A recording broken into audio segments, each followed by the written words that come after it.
அனைவருக்கும் வணக்கம். 7ஆம் வகுப்பு கணக்கு 3ஆம் பருவம் இயல் 3 இயற்கணிதம் பாடத்தலைப்பில் எடுத்துக்காட்டு 8வது கணக்கிற்கான விடையினை இந்த வீடியோவில் பார்க்கலாம்.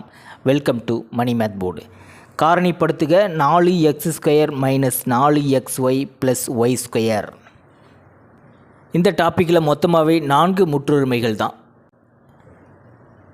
4 முற்றுரிமைகளில் எந்த முற்றுரிமையின் வடிவத்தில் இருக்குது அப்படிங்கிறத முதல்ல கண்டுபிடிச்சிட்டு அந்த முற்றுரிமையை பயன்படுத்தி இந்த இயற்கணித கோவையின் காரணிகளை கண்டுபிடிச்சிடலாம். 4 முற்றுரிமைகளையும் ஒரு முறை நினைவுபடுத்திக்கலாம். காரணிப்படுத்துதல் வகை கணக்குகளில் கோவைகள் பாருங்கள், இந்த முற்றுரிமையின் வலதுபுறத்தில் இருக்குது. அவற்றின் காரணிகள் முற்றுரிமையின் இடதுபுறத்தில் இருக்குது. ஒரு இயற்கணித கோவையை ஒன்றிற்கு மேற்பட்ட கோவைகளின் பெருக்கற்பலனாக எழுதுவது தான் காரணிப்படுத்துதல். பாருங்கள், இது ஒரு கோவை, இது ஒரு கோவை. இந்த 2 கோவைகளின் பெருக்கற்பலன் தான் இது. அவை நமக்கு கேள்வியில் ரைட் ஹேண்ட் சைடில் இருக்கிறத கொடுத்துருவாங்க, நம்ம லெஃப்ட் ஹேண்ட் சைடுக்கு மாற்றணும். இப்போ இந்த இயற்கணித கோவையானது இந்த 4ல் எதுக்கு சூட் ஆகுதுன்னு பார்த்தீங்கன்னா a² - 2ab + b² அப்படிங்கிற வடிவத்துக்கு மேட்ச் ஆகுது. நாம் a - b ஹோல்² அப்படிங்கிற வடிவத்துக்கு மாற்றணும். நமக்கு வர்க்க எண்கள் நல்லாவே தெரியும். 1² = 1, 2² = 4, 3² = 9, 4² = 16. இது மாதிரி 10 வரைக்கும் வர்க்க எண்கள் தெரிஞ்சு வச்சுருக்கணும். 4 என்பது 2² சமம், 2² என்பது 4க்கு சமம். இப்போ 4 இருந்ததுன்னா அந்த இடத்துல நம்ம 2² போட்டுக்கலாம். இரண்டும் ஒன்று தான்.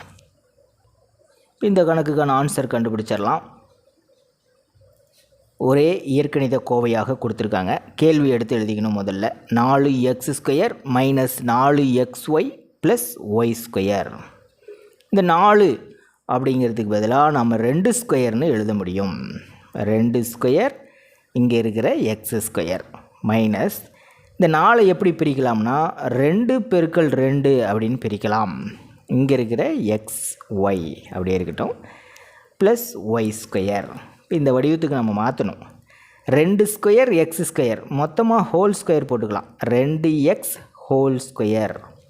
இப்போ 2x அப்படிங்கிறது தான் a அப்படின்னு நம்மளால் புரிஞ்சிக்க முடியுது. -2. இப்போ 2 × a 2x, b என்னது y, பேலன்ஸ் அது மட்டும்தான் இருக்குது. ப்ளஸ் இங்கே இருக்கிற அதே y². கணக்கில் கொடுக்கப்பட்ட இயற்கணித கோவையை இந்த முற்றொருமையின் வலது பக்கத்தில் இருக்கிற வடிவத்துக்கு நம்ம மாற்றிட்டோம். இந்த இயற்கணித கோவையானது எந்த வடிவத்துக்கு சமமாக இருக்குன்னா a² + a² - 2ab + b² = a - b ஹோல்² என்ற முற்றொருமையின் வடிவத்தில் உள்ளது.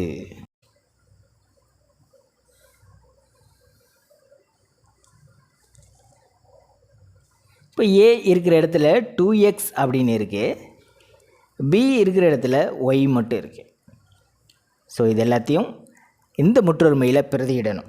a² அதாவது 2x ஹோல்² மைனஸ் 2 × aக்கு பதிலாக 2x, bக்கு பதிலாக y plus b² y² = a - b ஹோல்², அதாவது 2x - y ஹோல்². இதனுடைய மதிப்பு இதை சுருக்கினீங்கன்னா நமக்கு கேள்வியில் இருக்கிற இந்த இயற்கணித கோவை தான் கிடைக்கும்.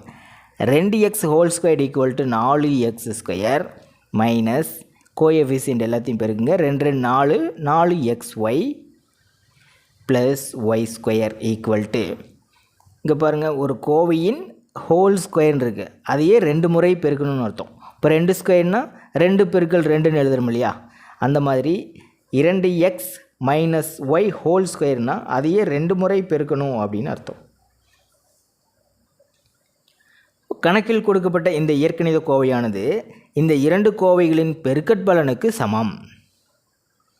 ஆகவே இந்த இயற்கணித கோவையின் காரணிகள் 2x - y மற்றும் 2x - y. அவ்வளோதான் சார். எடுத்துக்காட்டு 9வது கணக்கிற்கான விடையினை அடுத்த வீடியோவில் பார்க்கலாம். மேலே இருக்கிற ஐகார்ட் செக் பண்ணிக்கிங்க. இந்த கணக்கில் உங்களுக்கு கூடுதலான விளக்கம் தேவைப்பட்டால் கீழே இருக்கிற கமெண்ட் பாக்ஸில் கேளுங்க. தேங்க்யூ.